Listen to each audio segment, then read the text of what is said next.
Choosing yourself can feel really uncomfortable, particularly if you've spent your whole life prioritizing everyone else. Now, why might we do this? Well, often this is the patterns that we were taught to be good girls, to be looking after others, and that looking after ourselves was selfish. Things that we've probably carried, beliefs that we've had reinforced throughout our lives, and they've just kept us focused outside of ourselves. The guilt, the shame when we haven't met expectations. Oh my God, I have been stuck in there for a long time and feeling like you'll never meet the expectations of others, which somehow become the expectations for ourselves as well. Now, one of the ways that we can start to change this is, well, firstly, by recognizing that this is what's actually happening, that we are focused on the expectations of others rather than thinking about what is best for ourselves, for the way that we operate, for our own values and the things that we want to achieve in our lives. And how we can go about protecting those is through boundaries. Now, boundaries aren't brick walls that we put up and say, no, you can't do this, or no, you can't do that. They're actually more about bridges, particularly when they're communicated, which is really important.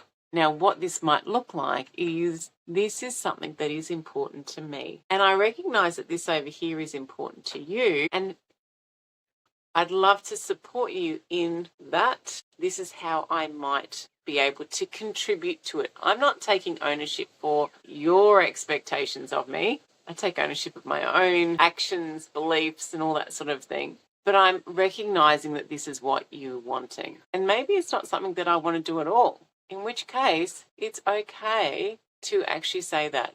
How the other person reacts is about them, and it's not about you. It is not about whether you are a good person, whether you're worthy of good things. It is about them and their expectations about themselves and the stories that they've carried forward. It's not easy, and I know that. Sometimes identifying, recognizing that this is what's actually going on can enable you to have conversation, maybe with that person, but maybe more with someone who's supportive of you, and working out a way of starting to establish the boundaries that you need to look after you and to look after others in your care. What's important here and what will be put to the test is your ability to honour the choices that you make. Because what we often find when we're first setting up our boundaries is that these are not going to be what someone else wants us to be doing.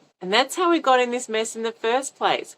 When we don't have our own boundaries and our own guidelines and values that are clearly stated and followed, it becomes easier for other people to define what they should be for us. And when we upset the status quo, they're not happy about it because it means things are changing for them as well. Maybe they need to take more responsibility and they don't want to. At the end of the day, choosing yourself strengthens your life. And that's not selfish to take better care of yourself. I'm Tanya Rutherford, and this is Queen Bee Rising.